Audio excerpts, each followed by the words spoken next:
Getting your kid to sleep and stay asleep is one of the biggest challenges of parenthood. In this video, I'm gonna help you decide if the Nanit Sound and Light machine is the right thing for your child's room. When you open the box, you'll see that it includes a charger cord, a wall plug, and the device.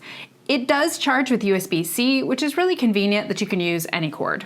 The included battery can last through the night, and there is no interruption when you unplug it or you lose power. And there's nothing worse than your baby losing their sound machine in the middle of the night just because you had a power blip.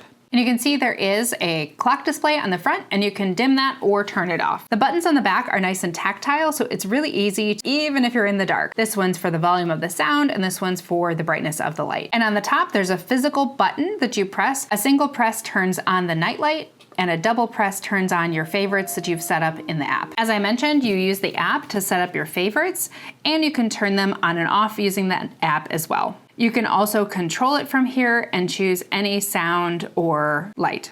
Let me show you what some of the sounds sound like.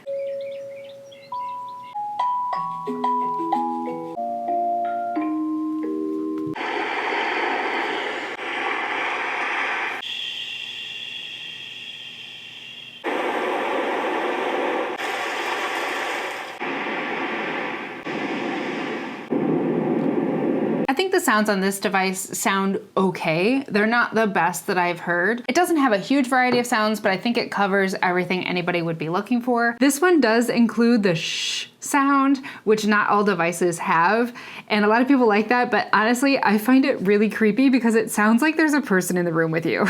This device also has an audio monitor, so you can listen to what's going on in the room. Honestly, I had such a terrible time setting up the audio monitor. I don't know why it didn't want to connect on my device, but it's connecting now.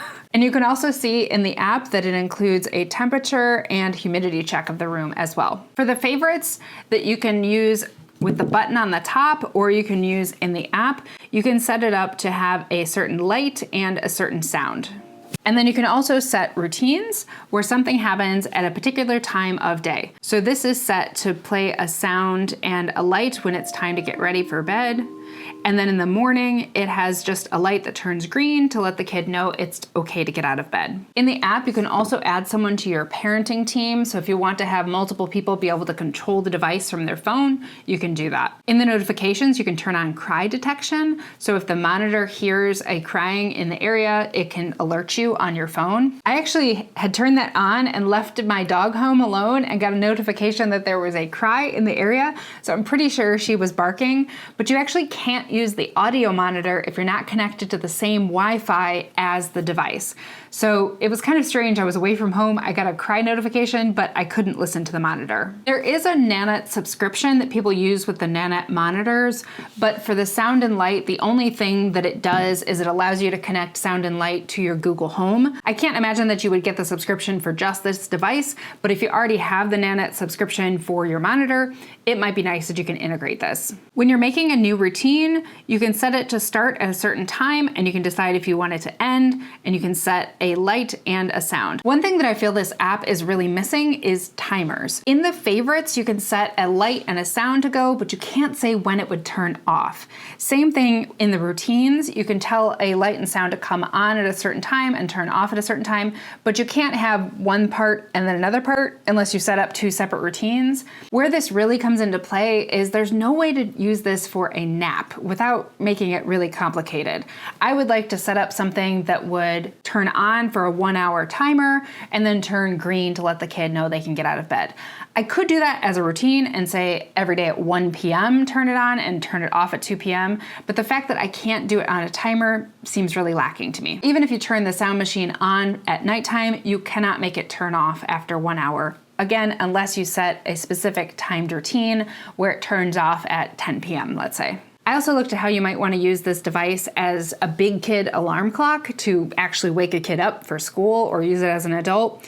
and there's really no good way to use that. First of all the sounds that are included are very gentle. I suppose you could use one of the lullaby sounds to wake up, but there's definitely no alarm type sound. Also, there's no snooze, and there's no good way to set just a one-off alarm. Overall, I'd say this is a pretty nice device for ages 0 to 5 or 6, but I feel like it's lacking some features that I would expect to see in a device that's this expensive. If you want to check out this device for yourself, please use that link down below, and remember, I will get a commission if you use my link. I'm making lots of videos about light and sound machines as well as okay to wake alarm clocks. Check out that playlist here to find out my top recommendations in each of the categories.